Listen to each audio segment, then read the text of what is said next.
This isn't the museum that you remember.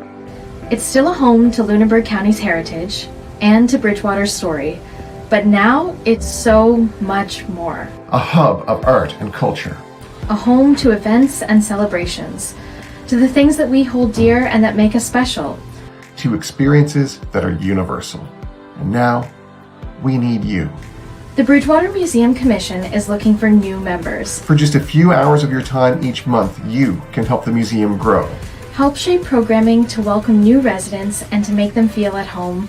Help to tell stories that need to be heard. And help Des Brisset Museum thrive as a center for heritage, art, and culture in our community. For more info or to apply, visit bridgewater.ca/serve.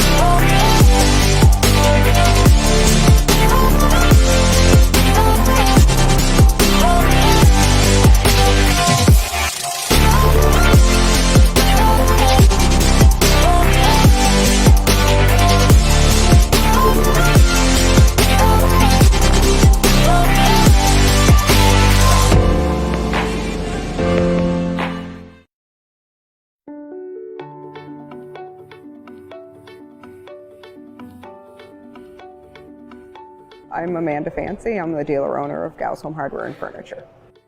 We've been at this location for about a year. We started in 1848, way back when.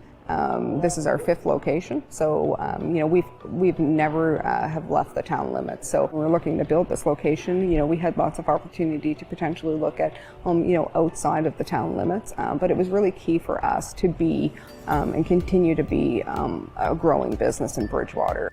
Bridgewater, Nova Scotia is unique. We have a beautiful countryside. Our town is 7,500 people, but then, our customer reach is about 45,000. So, we're talking about lots of small communities, hidden treasures. There's huge opportunity here, and I think that it's certainly worthwhile to make the visit, make the call, do some inquiring, because it certainly is somewhere where I think there would be some strong investment opportunities for sure.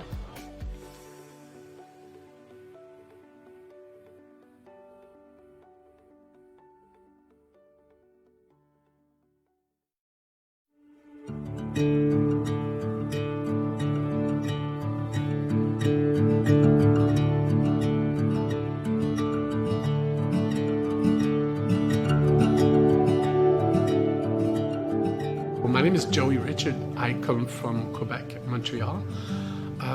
I've studied opera at the Montreal Conservatoire of Music, so this is where I've learned about Italian, the language, and the food. And my passion just became bigger and bigger for food.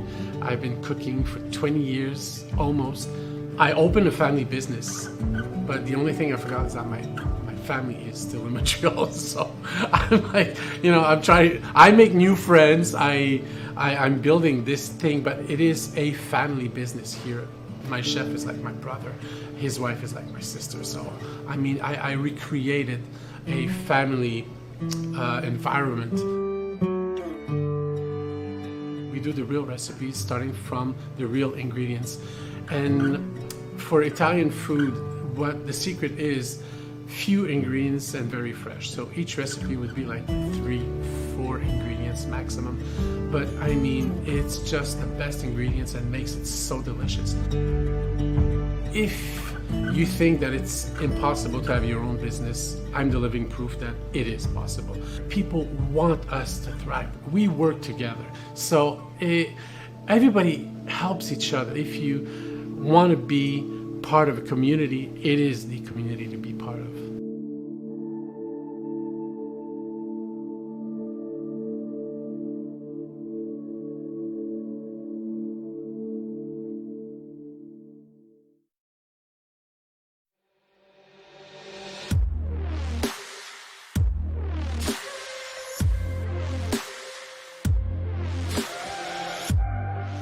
My name is Joel Holland. I'm the owner and operator of 902 Athletics.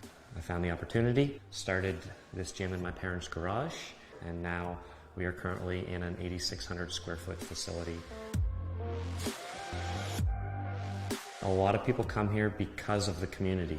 The things that we offer here are different than a normal gym. It's an open atmosphere where you come in, the music's played over the loudspeakers, not in your ears. You don't put earbuds in and just walk around from one machine to the other. You focus on yourself, but at the same time you get to meet new people. We have 3 floors, which we do CrossFit, boot camps, athletic training, and personal training. We have so many other businesses that are growing our economy and feeding into it becoming more populated, a place where people actually stay as opposed to leave. We're growing, we're getting bigger, and a lot of people are on the same push to become a better Bridgewater. I love this place. It's my home, and there is no other place that I would want my business to be.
This isn't the museum that you remember. It's still a home to Lunenburg County's heritage and to Bridgewater's story, but now it's so much more. A hub of art and culture. A home to events and celebrations, to the things that we hold dear and that make us special. To experiences that are universal. And now, we need you. The Bridgewater Museum Commission is looking for new members. For just a few hours of your time each month, you can help the museum grow. Help shape programming to welcome new residents and to make them feel at home. Help to tell stories that need to be heard. And help Des Brisset Museum thrive as a center for heritage, art, and culture in our community. For more info or to apply, visit bridgewater.ca/serve.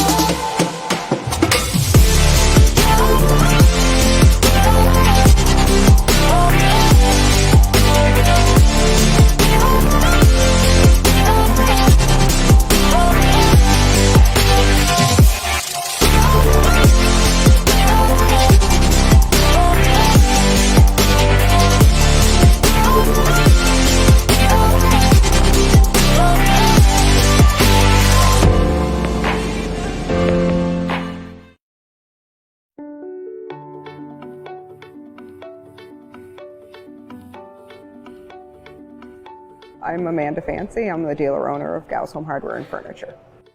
We've been at this location for about a year. We started in 1848, way back when. This is our 5th location, so we've never have left the town limits. So when we're looking to build this location, we had lots of opportunity to potentially look at outside of the town limits, but it was really key for us to be and continue to be a growing business in Bridgewater.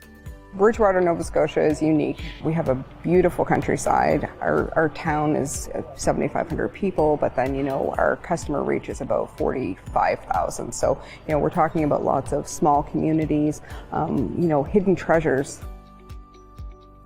There's huge opportunity here, and I think that it's certainly.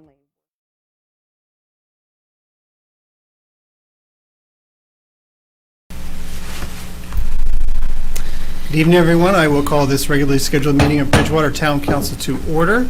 And first, I'll note that the town of Bridgewater is in Mi'kma'ki, which is the traditional unceded and unsurrendered territory of the Mi'kmaq people. And we, of course, are very fortunate to be here. Are there any additions or deletions to the agenda? Hearing none, can I have a motion to approve the agenda as circulated? Councillor McDonald, seconded by Councillor Fragier. All those in favor? Those opposed? Motion is carried. Thank you.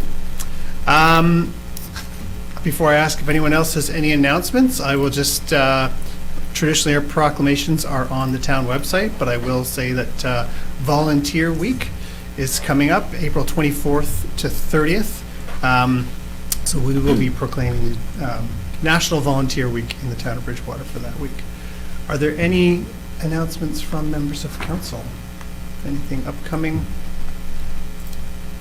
Councillor McDonald? Mentioned that the Heritage Fair is this Thursday, so just wishing all the students good luck, and I'm sure their projects are fantastic, and hopefully we'll get to see some of them around the community, because I don't think it's open to the public this year, but hopefully we'll see them maybe displayed in some areas. Yeah, that's great. Yes, good luck to them all.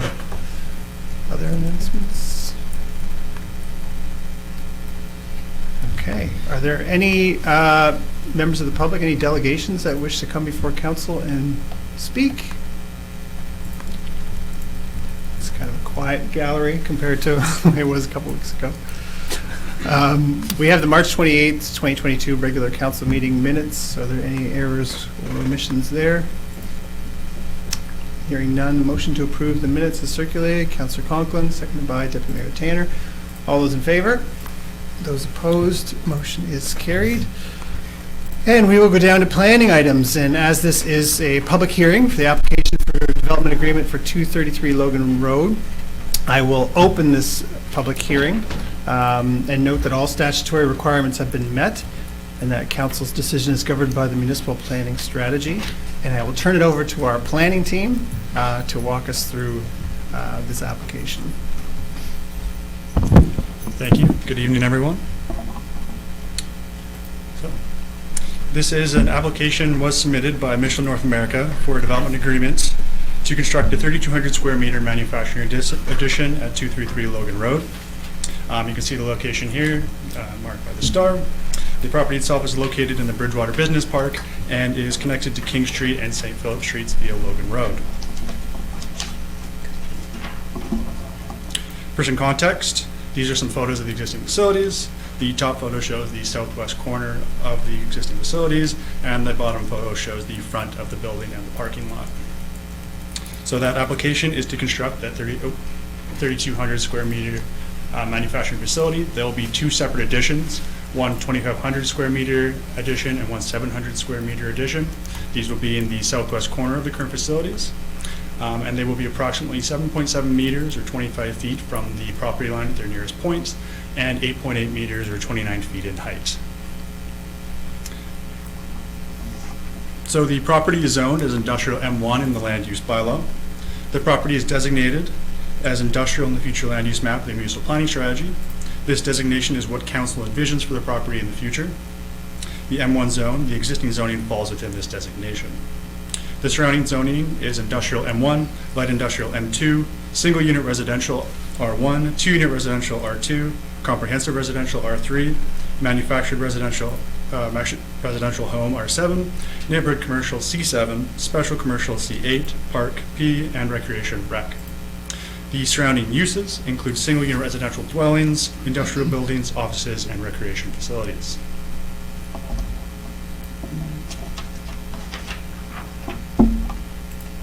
So this is the site plan of the building. The proposed additions are the hatched areas identified by the red circles. The 700 square meter addition is shown on the western side there, and the 2,500 square meter addition will be built on the south side of those existing facilities at the bottom. As mentioned earlier, the proposed additions will be approximately 7.7 meters or 25 feet from the property line at their closest point. An access road is also proposed around the additions. Here are the building elevations. So here you can see the three different aspects of the two additions, the west, south, and eastern elevations. The proposed additions will measure approximately 8.8 meters or 29 feet in height, aligning with the existing building height. So the development agreement holds the property owner to specific things while leaving others to be regulated by the land use bylaw. These include things like permitted use, building characteristics, buffering, lighting, parking, and access. And in this case, the development agreement will consider, and additionally, considering sanitary sewer and water services as well as stormwater management, the property owner shall ensure that sanitary sewer downstream of development can accommodate any increased sewer flows and that the site has adequate water supply for fire protection purposes to the satisfaction of the town engineer prior to issuance of the development permit. Part of this process, a public participation meeting was also held on January 26th. A notification was given to properties within 100 feet of the property, and an ad was posted in the South Shore Breaker. 4 members of the public attended, and the main topics discussed were the environmental implications, potential for increased noise and traffic, and whether the construction work would disrupt traffic flow.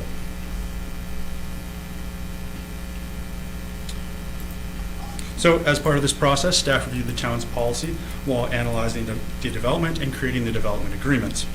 The current zone, the M1 zone, is meant to accommodate a wide range of industrial and commercial uses as of right.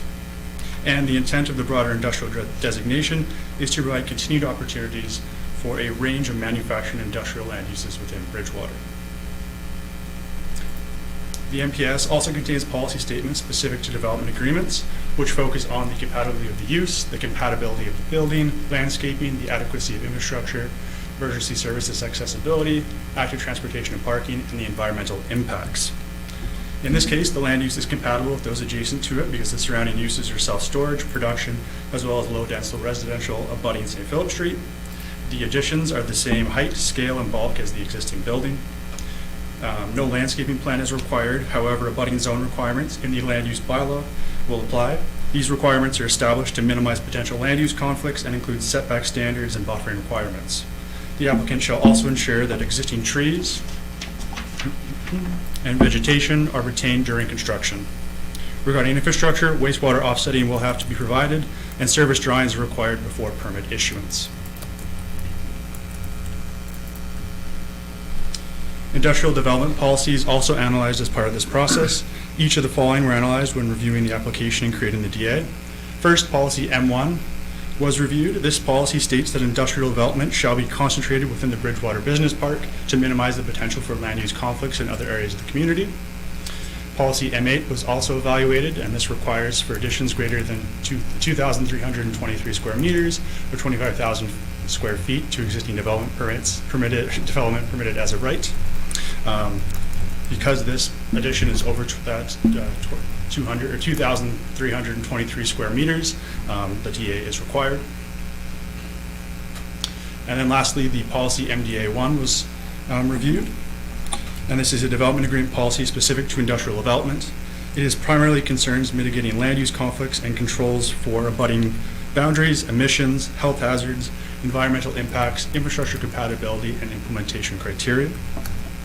As far as these criteria are concerned, the development site minimally abuts a property zoned single-unit residential in the southwest corner. Because the two additions are proposed for the southwest corner, the impact to the abutting zone will be minimal. Nevertheless, the development will be subject to the abutting zone requirements laid out in the land use bylaw. The proposed development is for a building addition to the existing facilities. No additional emissions generation is anticipated. Likewise, no health hazards are anticipated. The environmental impact is considered in the engineering review. The development is compatible with the town master infrastructure plan, and it is in accordance with the implementation criteria laid out in policy IM6. So So the recommendation is for Town Council for the Town of Bridgewater to give second and final consideration to the proposed development agreement and enter into the development agreement regarding the property located at 233 Logan Road. Great, thank you. Questions of the planner from council?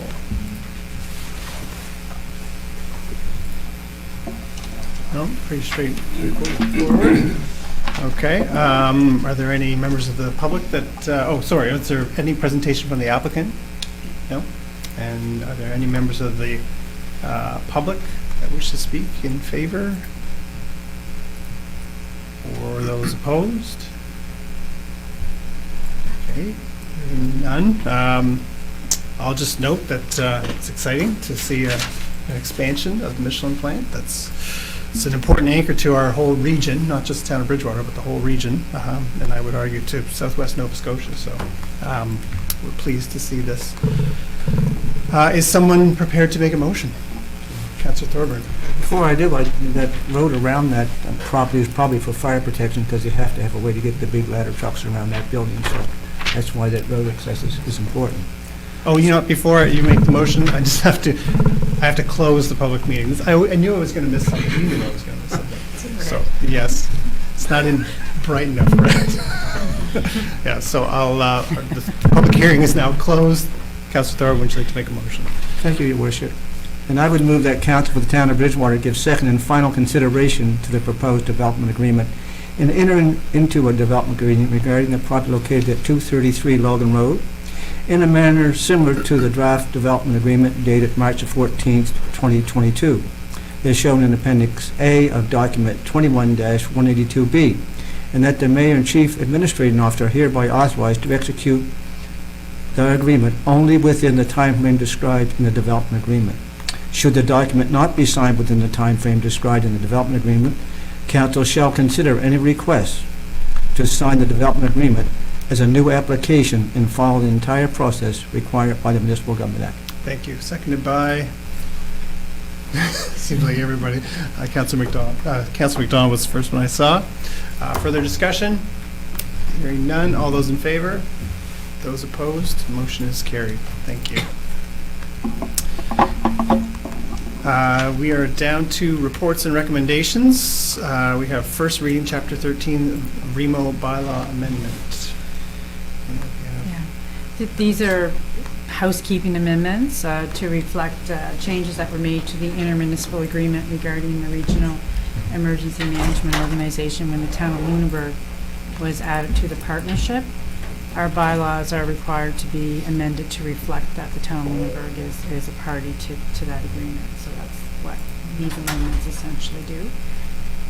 Okay. Any questions on that? Councillor Thorburn? How many years ago did Lunenburg actually attend those meetings? I think I was there, but it's been a while. Oh, it's Probably 5 years? 5 or 6 years, yeah. That's why I kind of chuckled when I read this, because we only had 4 for so long, because they had their own remo, but it was nice to see them come and join us. It's more effective, and it serves everybody better. So much more effective as a group. Effective as well. Yeah. Okay. Is someone prepared to make a motion? Councillor Fougere? Yes, I'll make a motion, Your Worship. Thank you. That Town Council for the Town of Bridgewater endorse the intent of the amendment to the Chapter 13 REMO bylaws as per document 22-055 and proceed to second reading of the bylaw at a council meeting to be held on May 9th, 2022, and authorize staff to publish all public notices pursuant to Section 168 of the Municipal Government Act. Thank you. Seconded by Councillor McDonald. Good job tonight. Any discussion? Hearing none. All those in favor? Those opposed? Motion is carried. Thank you. Next is the recommendation of the Lunenburg County Accessibility Nominating Committee. We have 2 appointments for. There's 3 appointments, but 2 of them have one expiry date and one has another expiry date. So is someone prepared to make that motion? Councillor Conklin, thank you.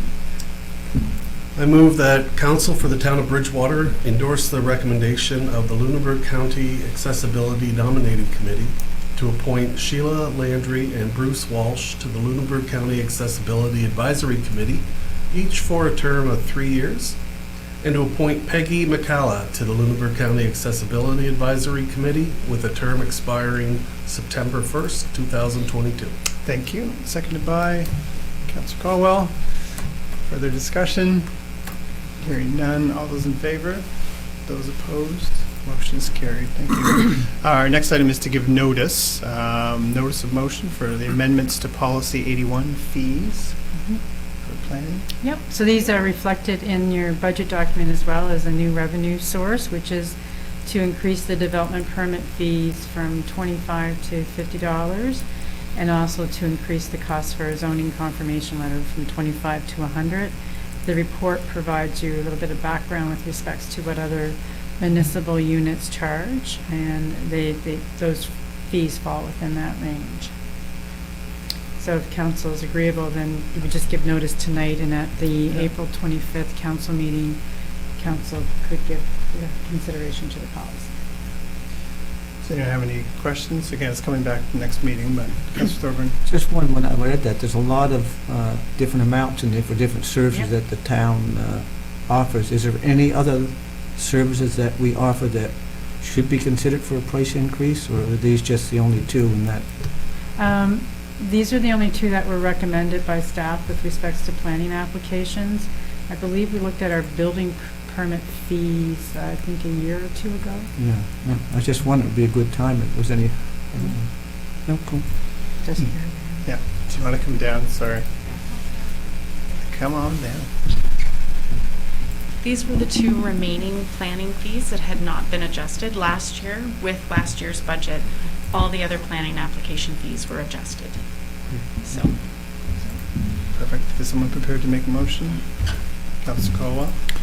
Move that council for the town of Bridgewater give notice pursuant to Section 48 of the Municipal Government Act that at the April 25th, 2022 council meeting, amendments to Policy 89 fees will be considered to increase the development permit fee from $25 to $50 and increase the zoning confirmation letter fee from $25 to $100. Thank you. Seconded by Deputy Mayor Tanner. Any further discussion? Hearing none. All those in favor? Those opposed? Motion is carried, so that will come back to the next council meeting.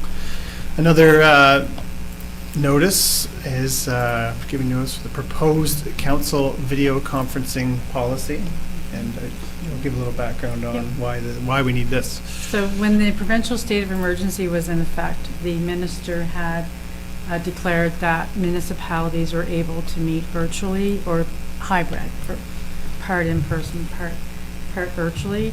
And that was in recognition that under the Municipal Government Act, unless you were in person, you were considered to be absent. So the minister had these special powers under the state of emergency to enable that. While the state of emergency was in place, there were amendments to the Municipal Government Act that enabled municipalities to pass a policy with respects to virtual or hybrid meetings. So it's not automatic that they're enabled unless council has a policy respecting that. So now that the state of emergency has been lifted, in order for council to function under certain conditions for virtual or hybrid, we need this policy. So the Municipal Government Act sets out some requirements. So they're must-dos in order to have these meetings. And with respects to virtual meetings, the Municipal Government Act states that you have to give at least 2 days public notice of the meeting being held virtually. And you have to do that in paper or on the internet, with at least 5 conspicuous places posted within the municipality as well. So quite a bit of public notice about the intention to have a virtual meeting. So it wouldn't enable Storm on Monday to meet virtually Monday night. You have to plan it, and you have to give public notice about that. You have to have the technology that enables the public to see and hear the meeting, and for every participant to be able to see and hear each other. So the end means that both have to happen. It can't be phone, you can't have your video off, you have to be able to see and hear. And the public have to have the same ability to see and hear you as well. So Teams does that, Zoom, that type of thing, as long as your technology is functioning. It also, if one of those conditions aren't met, then you're considered to be absent. In terms of hybrid meetings, the MGA doesn't require public notice because there is still some in person, but the same conditions have to apply. The participant participating virtually has to be able to see and hear all the other participants, and the participants that are in person have to be able to see and hear the individual that is participating through the virtual means. The MGA, those are the basic parameters under which the MGA says here's how you have to do that. But you can also have additional requirements for virtual or hybrid meetings. So the Association of Municipal Administrators sent out a draft policy, and I believe it was also circulated through NSFM, that kind of set out some suggestions about what you might want to consider when developing this type of policy. And so one of the things that was in the draft policy was limiting the number of meetings that a counselor could attend virtually when it's a hybrid. So if the mayor calls a virtual meeting, there's public notice, it doesn't count as a number. But if a counselor wishes to attend virtually, there's a limit on how many times a counselor can do that through that hybrid means. So they had suggested, I think the suggested number was 2, but councils can vary that. The draft policy has a suggestion that it be 3 times. So that means that you may be away on business, unable to make it back in time for the meeting. You can attend virtually, or you could be sick and attend virtually, or just something keeps you from being present. And in addition to that, and in recognition that, well, we all like to be in person, we really don't want you here when you're sick. So if you've already hit your 3 and you're sick, then the clerk, which is myself, has the ability to enable that attendance through the hybrid means as well. So that's what's suggested in the policy, is that in addition to the requirements of the MGA, that you cannot attend virtually council meetings more than 3 times in a 12-month period, excluding the ones that were all virtual, and that you can exceed the 3 times in a 12-month period where an illness would prohibit you from being able to attend in person. So if council's comfortable, then you would give notice that at the next council meeting you intend to consider, and if deemed advisable, approve the policy. Questions on that?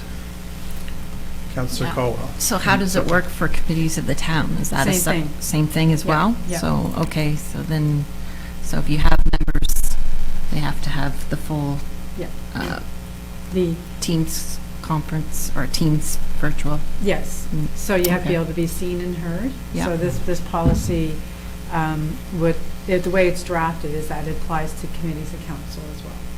Okay. As they're intended to be public meetings, and they have to follow the same meeting protocols of council. So a great example that you gave was when we had a staff person from the MJSB who we couldn't hear properly, so she had to turn her camera off to get a better bandwidth. That wouldn't work because you're not being able to be seen, so it would be counted as absent. Yeah. So that's just how the policy, the MGA wants you present. Is really what it is. Yeah. Yes, Councillor Colwell. I think that my question was actually just answered. I was wondering about committees and discussion sessions. Yeah. Okay. So the policy to me balances the need for people to be like, sometimes you're sick and then sometimes you just can't be here. Balances that with making sure people don't abuse it and they go to Florida for 5 months and they're not truly representing their community because they're gone for 5 months but attending virtually. So I know some councils struggle with that. They have councillors that go away for all winter, and I don't think that's really fair for your constituents. So this kind of balances that out. I was just wondering, for information purposes, when this is approved, or give information to all the chairs of our committees that it will be sent out? Yeah. Yeah. Okay. Other questions? Councillor Thorburn? Just one, I think I know the answer. So you were allowed to miss 3 meetings, and they can be consecutive? You're allowed to attend virtually 3 meetings. Yeah, So and you it can doesn't matter actually- if you're still considered present, so it's not the MGA. If you miss 3 meetings, you're out unless you get the blessing of council. It's, this is you're still attending, but you're attending virtually, and 3, if you exceed 3, it has to be due to an illness. But those 3 can be consecutive. Yep. Yeah. But that's that rule that is currently in the MGA, where if you miss 3 in a row, then council has to give your blessing. That still remains, because that's in the Municipal Government Yes, Act. that's right. We're not changing that. I think it's a good thing for people in this day and age to have that. It's hard, so it's a good thing. Anyway. Yep, it's another tool. Is someone prepared to make a motion? Councillor Bashir? Yes, I'll make a motion, Your Worship. The Town Council for the Town of Bridgewater give notice pursuant to Section 48 of the Municipal Government Act that at the April 25th, 2022 council meeting, proposed council video conferencing policy, am I reading the wrong one? No, you got it. No, it's the right one. Video conferencing policy will be considered to enable virtual and hybrid meetings of council and its committees. Do I have a seconder? Councillor McDonald? I'm glad these chairs swivel. Move my neck less. All those in favor? Those opposed? The motion is carried. Thank you. Our next item is the discussion session briefing notes from last week. So those are there. Those are posted to the town's website.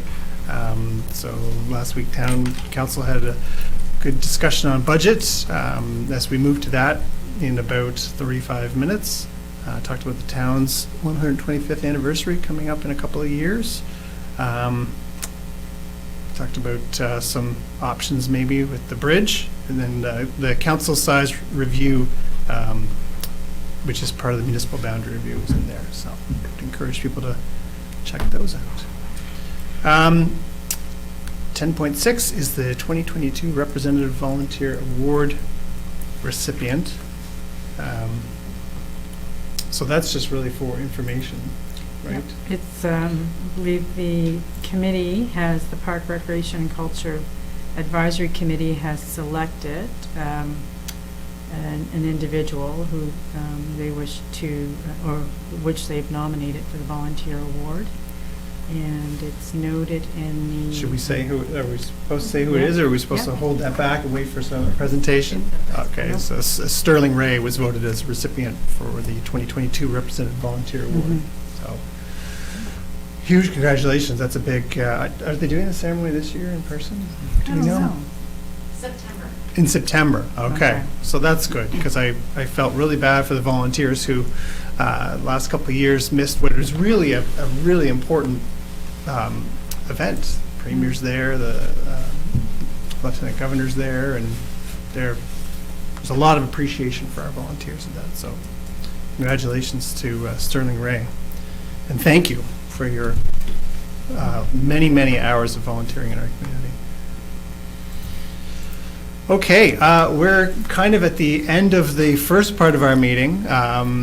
We have a timed item at 7 o'clock, which is budget, so we're going to pause for about 30 minutes, 32 minutes, and then we'll return and resume with budget.